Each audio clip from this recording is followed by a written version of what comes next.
everybody, NFL, everybody in. Mic check 1, 2, coming to you, my guy from On the Board Sports, Mr. Will. Check it in, representing the Jets, Jets. What's up, Will?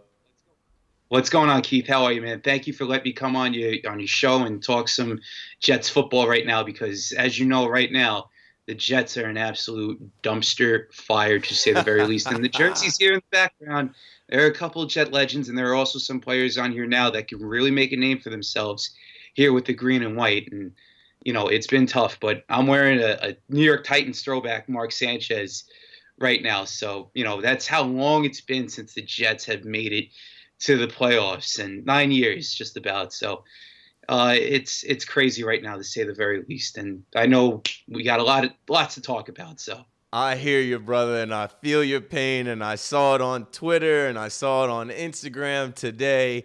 We'll jump right into it with this Jamal Adams talk. And then it came out that the Jets were thinking about trading Le'Veon Bell, and it seemed like, I don't know, the dumpster fire was full blaze today for the Jets fans, the online community, people that have been watching the Adam Gase era, people that have been watching just this Jets debacle of a season that everyone thought so highly of in the offseason and coming into this year, and that hasn't been the case. So tell me what you thought today looking at the Jamal Adams possible trade to my team, Dallas. I was just stirring the pot online. I didn't care if we got him or not because I didn't wake up this morning thinking Jamal Adams would be a Dallas Cowboy. But as it's starting to come up, I'm like, hey, send him. So what was your thought process today as you're seeing some of your best players like Jamal Adams and Le'Veon Bell being put on the trading block? Well, first and foremost, you got to look at what Joe Douglas, the new Jets GM, is trying to do here. He's trying to get draft capital, and he's trying to build this team up for next year and beyond. I think this season is a wash. But as far as for your Dallas Cowboys, listen, they needed a safety, but they're not going to get rid of some of their draft capital and some of their younger pieces that are going on right now with the Cowboys. And Jerry Jones and your head coach, forgot his name. Jason Garrett. Not for long. He won't be there for long. You never know. He has a great relationship with him, though, with Jerry Jones. But anyway, besides the point, with the Jets and the Cowboys, both teams needed to make a move, it looked like. Obviously, for the Jets, they were looking to listen in on some offers. Joe Douglas didn't go with those offers because he felt the players that are here on this team right now are ultimately going to be here and be the future cornerstones of this team. Jamal Adams is one of them. Sam Darnold is also another piece that's not going to get moved. And, you know, you look at Le'Veon Bell, another guy. Bell is basically getting his first taste in New York. He always wanted to be a Jet. His favorite Jet was Curtis Martin growing up. Yeah. Played for Michigan State for the green and white over there. So kind of, sort of, somewhat, a little bit of a piece going on. But with that being said, Le'Veon Bell hasn't really been the same player that he has been in years past. And I get why Joe Douglas is trying to move him. Again, draft capital, try to build up your team. That's the way how to go about it in today's day and age. You'll get at the dynasties right now, like the Patriots. Patriots go out there. Yes, they have Tom Brady under contract. We don't know what's going to happen with him. But the point is that they go out there and they draft a team. And they always have that next man up mentality. I saw a crazy stat today on Twitter, Keith. All their first-round draft picks from 2016 all the way back to 2010 when they had Kyle Wilson, they're all gone. Yeah. They're all gone. That's crazy. And the second-round draft picks, Stephen Hill, gone. He's been out of the league for years. Devin Smith, the same thing, gone. We could also talk about Vlad Ducase and other offensive linemen. The Jets haven't drafted offense in years. And we've had a lot of defensive coaches coming in through the ranks over the course of 20 years, whether it be Herm Edwards, he's a defensive coach, whether it be Rex Ryan, whether it be Eric Mangini, and whether it be Todd Bowles. And now we get Adam Gase here. And I was a fan of Adam Gase. I wasn't a fan of him in Miami. I was about to say his last stint when he was on the rival Dolphins. Right. I wasn't a fan of him then. But you got to understand one thing in the offseason.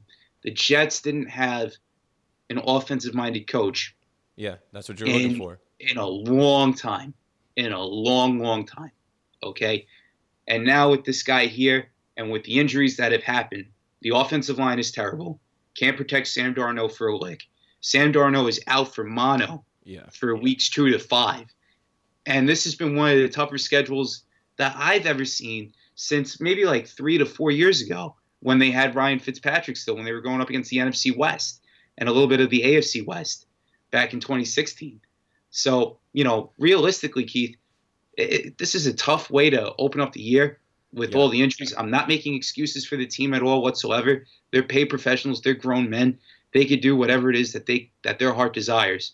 But as a fan, seeing it and being a season ticket holder, it's tough. It's tough watching this. I feel for you, bro. I see you roll up in your nice Jet suit, and I know you believe, and there was a lot of hype. And then the strength of schedule is definitely something people got to talk about. You guys beat my Cowboys, but then you have to play host to the Patriots. They're rolling through everyone. And then you got to face the Jags. They're tough. They can run the ball. Gardner Minshew's Minshew magic. And I don't know, man. It's like the Jets can't catch a break. And then looking at today, you look at what you just said about how you guys have drafted, and today being the trade deadline. This is a business. So the Jets doing business, they have to look at any way to improve their business. And if that was potentially moving a guy like Jamal Adams or moving a guy like Le'Veon Bell, they're going to listen to offers. And nowadays we have the Twitters and the Instagrams where all this little information leaks. Back in the day, it wasn't like that. Reporters would get little things here and there. You might watch NFL Live and hear some things, but now it's wild. Every 5 seconds, it's like they're close on a deal. They're close on a deal. They're talking. Dallas is sending this. Dallas might give a first round and a fifth round and a guy and all this speculation, right? Absolutely. Nothing went down, and I think you guys going into this next game against Miami have an opportunity to get a win. One, it's Adam Gase's former team, so go in there, get a good win to silence some of his critics. I'm not going to say turn this around, but maybe flip the narrative a little bit because it seems like the sky is falling, and I don't think the sky is falling for the Jets. You guys have 2 games left against Miami, and when we talked about the rough schedule, it does get a little bit lighter, but you need guys like Le'Veon Bell to carry you. You need Jamal Adams to carry you. You need a better performance out of Sam Darnold. He's had a rough one, man. On top of the mono, he had a toenail removed, and then he's mic'd up on Monday Night Football. And I said on my last podcast, I'm tired of hearing about the ghost thing, but people are still running with the whole ghost thing. I'm looking for this kid to just put one good game together to put that to bed. So I guess you guys got to be optimistic. Tell me what you feel going into this Miami Dolphins game this Sunday. Is it a must-win? Do you think you guys might lose? How are you feeling about the state of the New York Football Jets? You really want me to tell you how I feel, Keith, right now? Yeah, you're the guy, man. I know you're at the games. You've been through this. Games, everything like that. Listen, I listen to some talk show radio over the course, and I listen to a couple of Jet fans talk about it. And this is like a typical trap game for the Jets, okay? Here's a guy in Adam Gase, right? He's got to build the locker room back up some way, somehow, right? Now, at that same point in time, their offensive line is in shambles, okay? Guy like Ryan Khalil coming in. They lost out on the guy that they just released, Ken Slay. I can't even pronounce his name. But he's an offensive guard. They just traded for him from the Raiders, and they had a lot of falling out in whether regards with his surgery or not. Okay, he gets cut. Now you have guys going in there. A guy like Alex Lewis is having himself okay week somewhat to a degree, but from what I saw last night from the Dolphins is this: they could still move the football. Ryan Fitzpatrick can still use his legs and still scramble. The thing is with the Jets, they cannot contain scramble quarterbacks. Yeah. They cannot. It's always been like this. It's always been a problem since Rex Ryan was the head coach here. Okay, that's how they lost out on the 2010 AFC Championship game, was to Ben Roethlisberger. 9 years later, things haven't changed that much. But with that being said, going into this week with the Dolphins, both teams are basically dead last or tied for dead last in total offense, total passing yards, total rushing yards. It's going to be kind of sort of somewhat a Jet crowd down in Miami with what's gone on. But understand this. Miami is due for a win, and they are hungry for a win. Yeah, they played Jets, well Monday night. They did. Watching at least the beginning of that game, they gave the Pittsburgh Steelers fans a little bit of a scare, and they showed me that, they fight, or they at least come out with a good game plan to start, and they fight for their head coach. They might not have the talent to sustain it for 4 quarters, but if it's a little bit less talent, I don't know. We'll see what happens with the Jets, man. I wish you guys luck. As a local guy, I literally live 20 minutes away from MetLife. I'll never root for the Giants, but I have a soft spot for the Jets. I want to see the Jets be a lot better. And growing up, I went to Jets games. It didn't matter who was playing. If there was a cheap ticket or a free ticket, I'm going to the Jets game.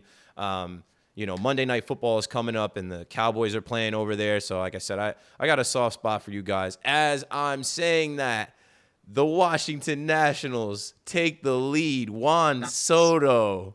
Nice. Juan Soto. He's going to be a stud, bro. He's going to be an absolute stud. The one thing I want to talk about with the Jets, though, before you go on, their scouting situation right now is just an absolute joke when it comes to drafting players. I know we touched on this prior. Yeah, they miss a lot. Back in 2000, they had 4 first-round draft picks. Can you name those 4? In 2000, their first-round draft picks. There was 4 of them. Yeah, I don't know if I can name one.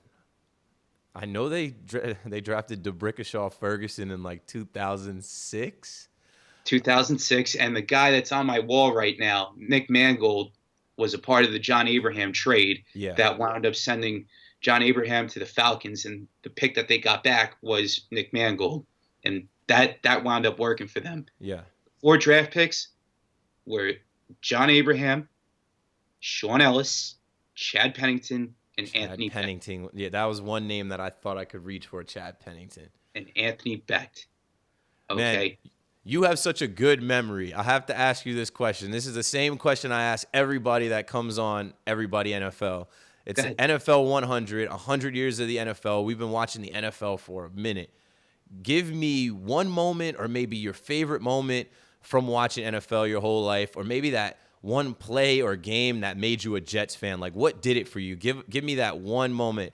And if you need a couple seconds to think about it. I know there could be more than one, because you've got, I could tell you've got so much in your mind from the Jets history. What was the first thing you saw as like a kid? Was it the Corbett era? Was it Vinny Testaverde? Was it before then that said, okay, that made you say, all right, I'm a Jets fan. I love watching football, and I'm going to go through this every Sunday no matter what happens? When I was a kid growing up, when I was around 8, 9 years old, I remember playing NFL Blitz. And I remember at that same time, the Jets were in the AFC Championship game going up against the Denver Broncos, and they were up, and they wound up choking the lead away. I remember that. And then 4 years later, in 2002, my uncle, he took me to my first ever football game at the old Giant Stadium at the Meadowlands. Yeah. It was Jets-Packers. Week 17, win, and the Jets win the AFC East. And they wound up demolishing the Green Bay Packers by a score of 42-17. What I vividly remember the most is going into Giant Stadium. And I'm walking through, the covered bridge going across from the mall, where the mall is now? I do. You go in, you walk. I remember walking that bridge with my uncle. Yeah. And coming out, everybody screaming Jets, Jets, Jets, Jets. It's a mob, an ocean of Jets fans. Mob of green and white. And I remember Fireman Ed being down on his perch. And I remember during that game, sitting in Giant Stadium, hearing the New England Patriots beating the Miami Dolphins at the time, because it was a 3-way tie. And with the way how that 2002 season started up was the Jets started off 1-4. They benched Vinny Testaverde for Chad Pennington, and they went on an incredible winning streak. Yeah. Okay?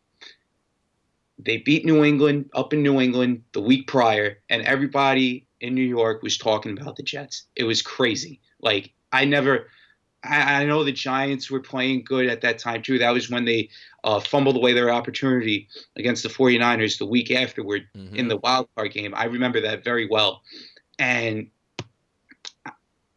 getting back to the Packer game, when the Patriots beat the Dolphins and they put that game on the big board, I never heard a stadium filled with 80,000 people before erupt. Yeah. Crazy time being a Jet fan. They wound up winning the division. Then the following week, they go out and they dismantled Peyton Manning and the Indianapolis Colts 41-0 at Giants Stadium. And then they wound up losing to Oakland the following week in Oakland.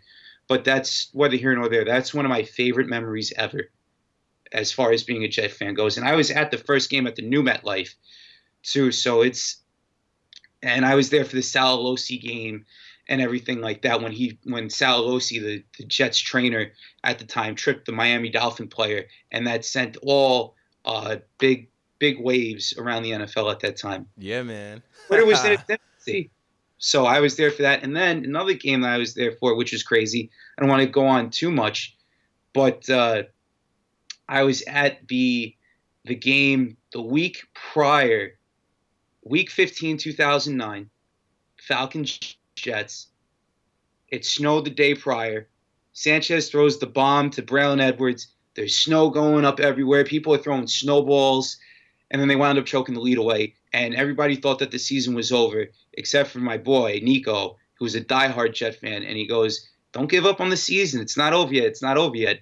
My friend and I, who went to the game with him, said, dude, it's over. They need so many things to happen. They need so many teams to lose. They need Peyton Manning to sit. And they played Peyton Manning and the Colts the following week. And Peyton Manning wound up sitting. Remember that? Yeah. Peyton Manning wound up sitting the second half. Perfect storm. Mathematically, you're not out until you're out. And then they won that game. And then they went back home against Cincinnati.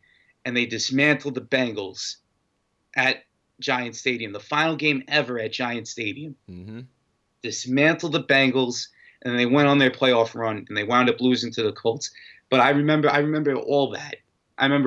That's fire, bro. I love it, man. This is my guy, Will. You got to follow Will. You got to follow On the Board Sports. This guy can just off the top of his head kick it to you as it was, as it happened. Real Jets fan, lived in it, still living in it, and still repping the green and white. I love it, man. Thanks for coming on, everybody. NFL, everybody in. Keith, thank you so much, man. I appreciate you. No matter what you do, man, you're always number one.